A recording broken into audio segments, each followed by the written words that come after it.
Bonjour à tous, j'espère que vous allez bien. Aujourd'hui, on va voir ensemble les différents moyens que j'ai en ma connaissance pour acquérir des mangas pour pas trop cher. Avant de commencer, je vous souhaite à tous une joyeuse fête de Pâques. Je tiens à le préciser, mais avec la crise sanitaire de la Covid-19, beaucoup de libraires et de petits commerçants du livre ont dû fermer. Et cela les ont mis vachement à mal. Alors afin de les soutenir, je vous incite à passer par eux si l'envie vous prend d'acheter des mangas. Enfin, du moins, tant que la crise continue. Bref, commençons cette vidéo et surtout restez jusqu'à la fin. J'ai une petite annonce à vous faire. Commençons par le neuf. Vous pouvez acheter sur internet par différentes plateformes, mais le seul avantage est la livraison chez vous. Le mieux reste quand même d'acheter en magasin, et notamment les libraires ou magasins spécialisés manga. Car comme ça, vous soutenez les commerçants et en plus de ça, certains d'entre eux ont un système de fidélité. Celui où je vais me procurer mes mangas fait une réduction au bout du 10e tome acheté. Sinon, il existe un autre moyen d'avoir du neuf et à pas cher. Ici, on parle de 2 à 3 euros le tome en neuf. C'est tout simplement d'acheter directement ces tomes au Japon, car là-bas, les mangas ne tombent pas à 7 euros en moyenne pour un tome, mais à 2 voire maximum 3 euros. Au final, avec cette méthode, il n'y a que les frais de port à payer. En revanche, il faut savoir parler japonais, et c'est le problème qui le rend le moins accessible au grand public. Enchaînons sur la partie intéressée, la partie occasion. Il existe tout d'abord les sites de petites annonces comme Le Bon Coin, pour ne citer que lui. Ici, si vous cherchez bien, vous trouverez des mangas à un bon prix, à peu près 2-3 euros le tome d'occasion. En revanche, le problème que l'on peut rencontrer, c'est malheureusement la malhonnêteté de certaines personnes.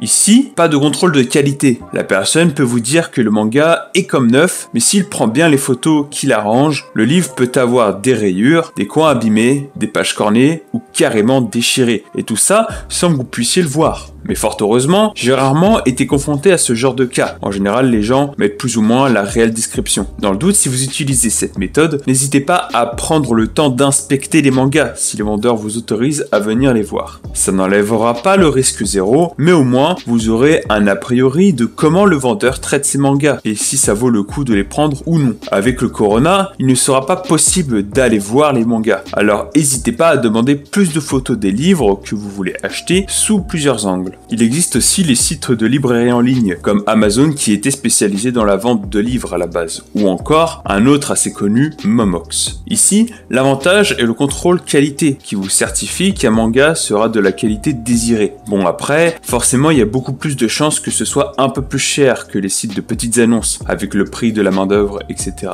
Mais il arrive de tomber sur des choses vraiment pas chères du tout, si on scrute bien les annonces souvent. Un point négatif que j'ai pu relever avec ce genre de méthode est la notion de qualité pas forcément identique d'une personne à l'autre. Je vais expliquer tout ça à travers un exemple, ce sera mieux. J'ai commandé il y a un petit moment un tome sur le site Momox, en qualité comme neuf. Mais lorsque j'ai reçu le tome en question, j'ai pu remarquer qu'à la lumière, la couverture était pleine de petites rayures. Enfin bon, ça m'est arrivé qu'une fois et les dégâts, si je puis dire, n'étaient pas non plus considérables. Alors juste attention à la qualité, sinon le reste est au top. Il y a aussi les magasins d'occasion, comme Easy Cash. Ici, les gros avantages sont qu'il vous est possible d'inspecter les mangas sans problème avant d'acheter, et le prix correspond en général à celui de l'occasion, soit entre 2 et 4 euros. En revanche, petit bémol, le contrôle qualité n'est pas forcément toujours au max, mais à la limite, vous pouvez le faire vous-même si vous avez du temps. Et enfin, le dernier de la liste, les magasins de mangas eux-mêmes qui peuvent proposer des rayons occasion. Un point très positif est que de temps en temps, ces magasins font des promotions sur des mangas. J'ai pu observer dans le magasin où je me fournis que la collection Assassination Classroom était à un prix d'occasion, soit 3 euros le tome, alors qu'ils étaient neufs.